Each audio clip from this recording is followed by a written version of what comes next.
And welcome to This Is Now. First at noon, after slightly weakening, Hurricane Kiko has re-intensified into a Category 4 storm in the eastern Pacific.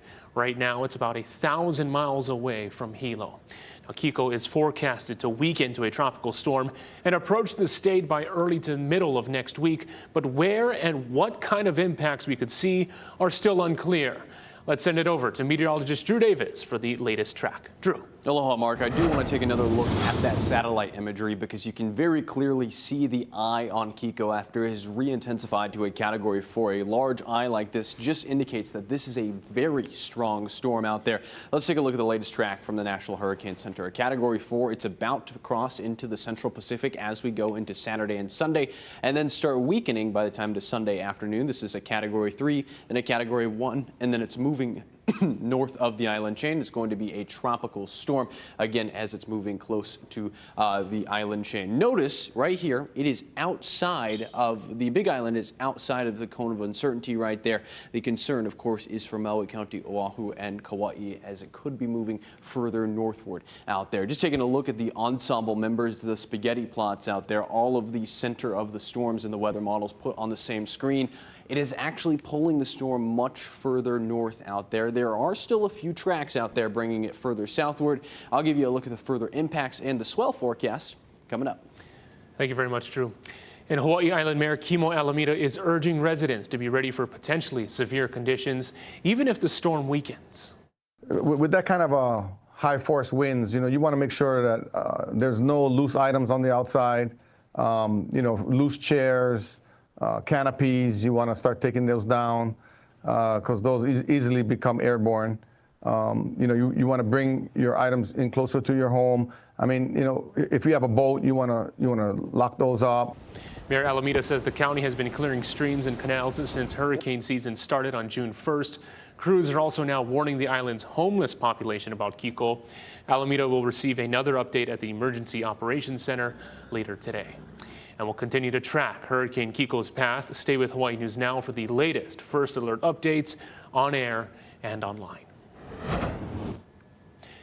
Now to the latest on the murder trial for a Waimanalo couple accused of torturing to death their adopted daughter in 2021. Lehua Kalua appeared in court this morning for a bail hearing. This proceeding was originally scheduled for June, but was pushed back at least 3 times because she reportedly refused transport from jail. Judge Paul Wong denied her motion to set bail, saying she poses a risk of obstruction of justice and engaging in illegal activity. A Waimanalo resident who assisted in the search for 6-year-old Ariel Sellers attended today's hearing. I just want to see justice for all the kids. Let Ariel be just memorialized by the gruesome murder that happened, and that can happen behind closed doors. Kalua and her husband Isaac are accused of killing and dismembering Sellers and then disposing of her body parts at various beach parks. Barring any further delays, their trial is scheduled to begin in October. 2 civilians charged in connection with a Red Hill fuel leak arrived in federal court this morning. John Floyd and Nelson Wu, civilians working for Navy Supply Systems Command, are the only ones charged with any criminal wrongdoing related to the spill that sickened thousands and poisoned the water for many more on Oahu. Both men were indicted last week for conspiracy and making false statements. The government says they reported that only 1,600 gallons spilled on May 6, 2021, when 20,000 gallons were actually spilled. Honolulu police have opened a murder investigation after a woman's body was found at a home. Police were called to a residence in Ha'aheo Place in Halava at about 11 yesterday morning. They found the woman inside unresponsive, and she was later pronounced dead at the scene. After investigating, it was discovered that she had, quote, fatal traumatic injuries. We now know that the victim died of blunt force trauma. No additional info about the victim or a suspect has been released, and no arrests have been made. Oahu recorded its 58th traffic death of the year Thursday after a woman was struck by a car in Makakilo. HPD says the woman, believed to be in her 60s, was walking in the roadway on Palahia Street outside of a marked crosswalk when she was hit. She was rushed to a hospital where she later died. The 71-year-old driver was not hurt. Speed, drugs, or alcohol do not appear to be factors. Traffic fatalities on Oahu are more than double what they were last year at this time. And on the Big Island, a 13-year-old boy is dead after he lost control while driving in Pahala last night. He's been identified as Kainui Kaupu Manini. Police say the car went over an embankment and hit a tree near Kane Hall Road. Manini was pronounced dead at a nearby hospital a short time later. A 15-year-old male who was riding in the passenger seat was not injured. Neither of them were wearing a seatbelt. And an East Honolulu man whose home was damaged by fire last week is asking for kokua from the community. Alan Cam says his house was destroyed last Thursday morning after flames spread from his neighbor's house on Lave Lave Street in Ainahaina. The cause remains under investigation. Cam has started an online fundraiser to help with recovery expenses. If you'd like to help, we have a link on our website. In national news, the Department of Defense is now going back to being called the Department of War. Torian Small has more on the president's announcement from the White House. President Trump is signing an executive order renaming the Department of Defense by reviving the Department of War. The president can't technically change the name of the department. That can only be done by Congress. But the order adds a secondary name so that the administration can start calling it the Department of War. Republican lawmakers are already working to make it official. Senators Rick Scott and Mike Lee filed legislation Friday morning calling the Department of War Restoration Act. Administration officials say Department of War better reflects the mission of the military and sends a message of deterrence to America's enemies. Peace through strength has to mean something. The move comes as the Pentagon is stepping up the war on drugs in the Caribbean. Earlier this week, the military destroyed a boat the administration claims was carrying drugs and 11 gang members for Tren de Agua, or TDA, which the U.S. says is supported by the Venezuelan government.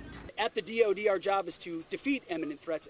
A foreign terrorist organization poisoning your people with drugs coming from a drug cartel is no different than Al-Qaeda, and they'll be treated as such. The Pentagon said 2 Venezuelan fighter jets buzzed a U.S. Navy vessel and warned against any further interference with U.S. military operations. And now 10 U.S. F-35s are on the move to Puerto Rico to assist in the region. Torian Small, CBS News, the White House. Back here at home, once again, Kamehameha Schools is preparing for a battle to protect its admissions policy for Native Hawaiian students. Ben Gutierrez explains who is challenging the institution. Kamehameha Schools has faced challenges to its admissions policy in the past, but this latest attempt is coming from a conservative activist who's already won challenges against Harvard and the University of North Carolina over their admissions plans. The new website, KamehamehaNotFair.org, asks, is your child barred from Kamehameha Schools based on ancestry? The Virginia-based group Students for Fair Admissions is looking for plaintiffs to challenge the school's preference for Native Hawaiian students. This thing didn't come up from someone in Hawaii who was aggrieved. It's some scheme that's been cooked up thousands of miles away that's trying to change Hawaii. The group's president, Edward Blum, won a U.S. Supreme Court case that struck down affirmative action in college admissions in 2023. In a statement, Blum says Kamehameha has the same problem seen at Harvard and UNC, saying that every student deserves a fair chance based on need and merit, regardless of race or ethnicity. I'd argue back and I'd push back that what really is unfair was the illegal overthrow of the kingdom. It was the seizures of our lands. It was the attempts to erase our language, our culture. Kamehameha School's 140-year-old admissions policy is based on the legacy of Princess Bernice Pauahi Bishop. The institution has survived 2 previous federal lawsuits by settling with the plaintiffs. KS officials declined our interview request, but the Board of Trustees said in a statement that they will vigorously defend the vision of Keli'i Pauahi. Some are worried this new challenge will lead to others. Kamehameha Schools and the admissions policy is what they're going to come after today. Tomorrow it could be the Office of Hawaiian Affairs. The next day could be the Department of Hawaiian Homeland. The Office of Hawaiian Affairs has pledged its, quote, unwavering solidarity. The KS board also said in a letter to parents that it is confident the school will prevail and that it is time for the Lahui to unite and trust in God. I'm sure they're ready for a fight because they're going to get one. Ben Gutierrez, Hawaii News Now. Job creation slowed in August and unemployment is ticking up. I'm Bradley Blackburn with the new numbers and what they could mean for the U.S. economy. And a message of caution from an East Honolulu man after squatters took over his family property. That's straight ahead.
Welcome back. Uncertainty over federal tariffs is hampering job growth in the U.S. as businesses pause hiring to see how it plays out.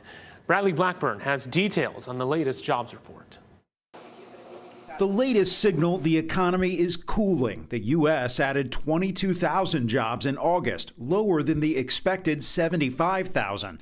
Unemployment ticked up to 4.3%, the highest since 2021. I think when you put the last 3 or 4 months together, what we really do see is a labor market that's slowing down. CBS News business analyst Jill Schlesinger says this gives the Federal Reserve a green light to cut interest rates to boost the economy, but with caution. Price pressures are starting to build a little bit more than the Fed would like. The real question is, can they keep lowering interest rates if they start to see the inflation rate tick up towards the end of the year? The healthcare sector had the strongest growth last month, while federal government lost 15,000 jobs and is down 97,000 this year. I'm not doing anything illegal. I'm not doing anything wrong. Dr. Denise Joseph was blindsided when she was put on leave in January, and last month her entire division at the Department of Education was laid off. The unemployment rate for black women has climbed sharply to more than 7%. Dr. Joseph says the country is losing a lot of federal employees who love serving the American people. It's very devastating to, when you have a passion and purpose and you feel great about the mission, and then for that to be taken away. While the White House economic advisor acknowledged the report was disappointing, he expects the August jobs numbers will eventually be revised up. Bradley Blackburn, CBS News, New York. A costly lesson for an Oahu man who used Facebook Marketplace to rent out a family property. Will Choi tells us he has spent months in court to get it back from tenants who refused to pay rent. Choi manages a 3-bedroom, 3-bath house and detached cottage on Nawiliwili Street in Hawaii Kai, where his mentally and physically disabled sister. He leased it to New York natives Todd and Missy Brewer in March, but hasn't received any rent from them. Choi says had he checked court records, he would have seen that the couple had a history of not paying rent for homes in Ainahaina and Kapolei and were evicted. We have huge bills for my sister's care that we haven't paid because we have no way to pay that. And then, of course, we have a huge property tax bill. We can't pay that either. Unlike commercial tenants, the landlord-tenant code for residential tenants, it provides a lot of protection. And certain tenants who are used to the system know how to take advantage of it. Todd Brewer declined to comment on his prior eviction cases, but says Choi failed to disclose issues with the property. Brewer says he plans to sue Choi for breach of contract. The court returned the property to Choi in July, but sheriffs have yet to execute the eviction order. Both parties are due back in court next week. Governor Josh Green is working with a team of governors to make driving an electric car more affordable. He joined the Affordable Clean Cars Coalition along with the governor of Wisconsin yesterday. It's made up of 13 governors, all of them Democrats, who want to work to find solutions that will reduce cost barriers for clean cars in their states and elsewhere. And stick around. Coming up after the break, the latest look at Hurricane Kiko's forecast, tracking more north of the island chain, the impacts and the details. Coming right up.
Now, First Alert Weather with Drew Davis.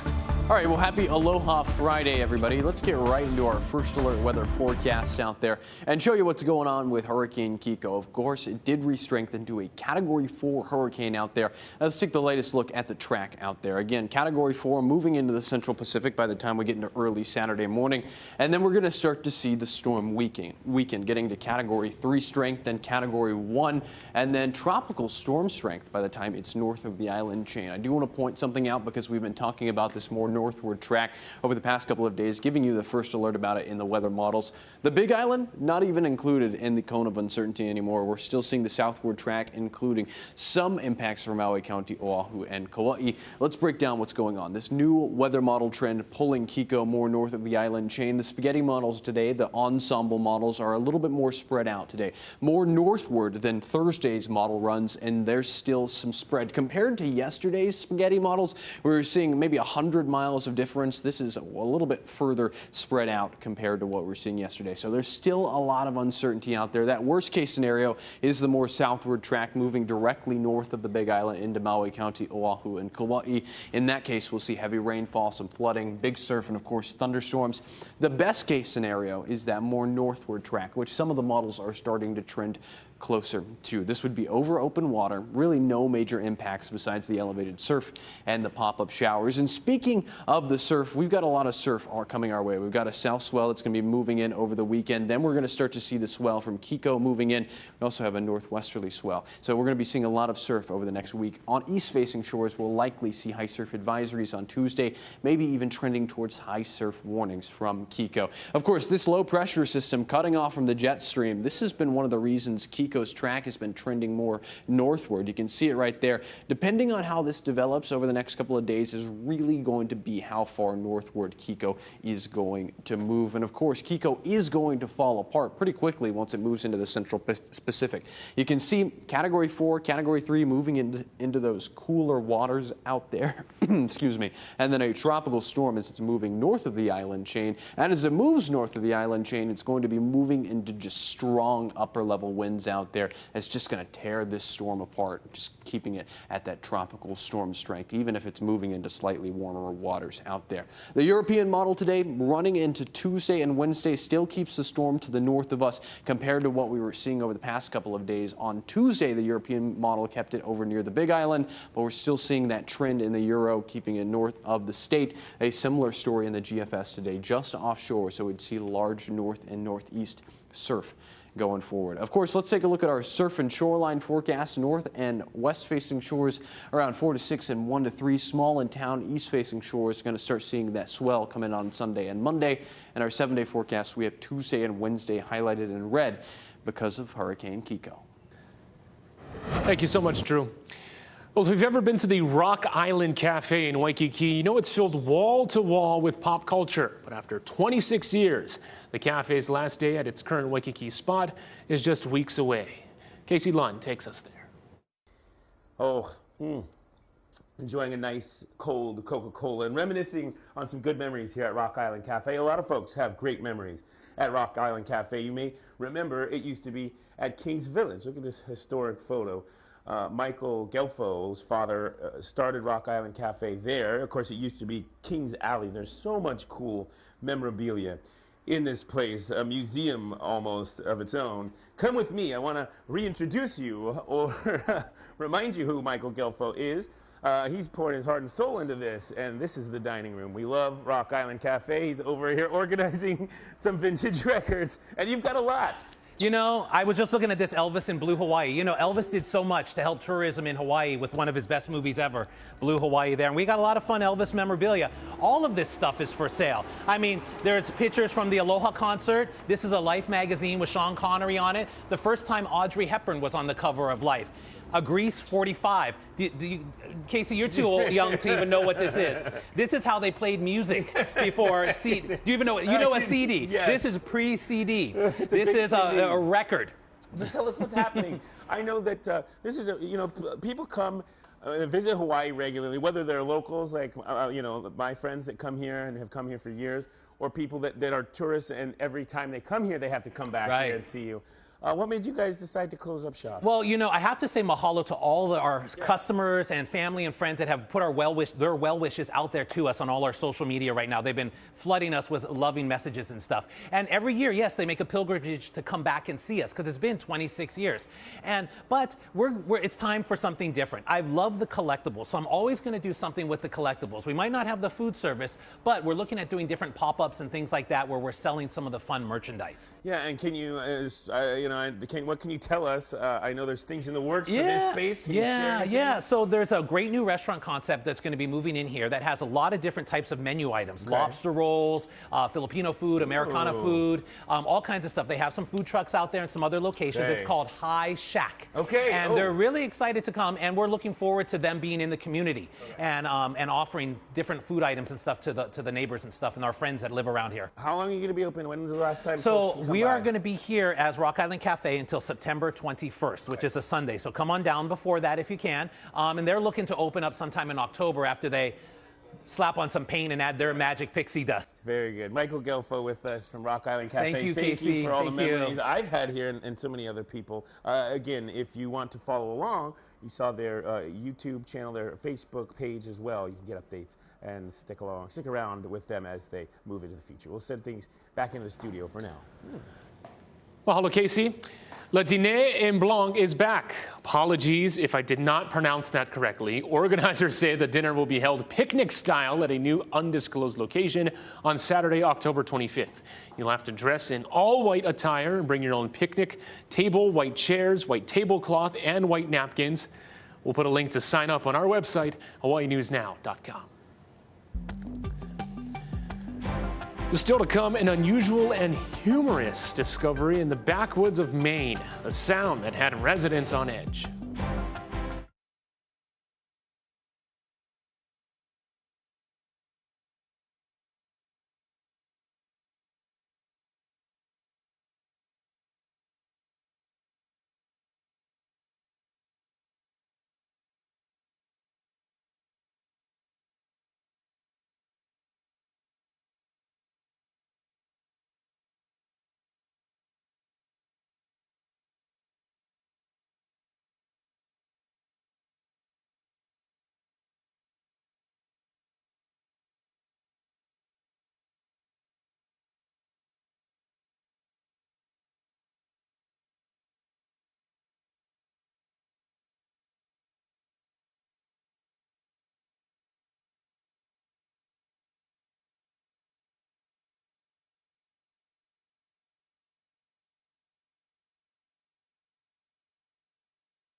Welcome back. We'll check this out. That's Jackson Denio, only 13 years old, his feet barely reaching the water off the dock in Hampton, New Hampshire, but he reeled in a catch larger than himself, a potential record-setting halibut caught on a deep-sea fishing trip.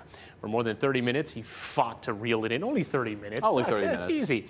The giant North Atlantic halibut weighs in at 117 pounds. That is a catch that he will remember for the rest of his life. Fish sandwiches for days. And police in Maine had quite the discovery when one animal learned the dangers of crying wolf. Picture this. It's a Saturday night, and through the woods, you hear this. Naturally, you call the police, concerned that a neighbor is in need of help. However, when local police tracked the mysterious noise, what they found wasn't a woman screaming or anyone in danger at all. It was Simon, a 1-year-old Nigerian dwarf goat. Simon became the talk of the town after the couple posted about it, the run-in on Facebook, saying, quote, "Everything's good, it's just our goat." You need to look that up online to actually hear that chilling audio once again. What a sound. I feel like that YouTube video of the goat screaming has been around for so long, you know? That and the two lynx cats arguing, that's something else. Happy Friday, everyone. See you again at 4.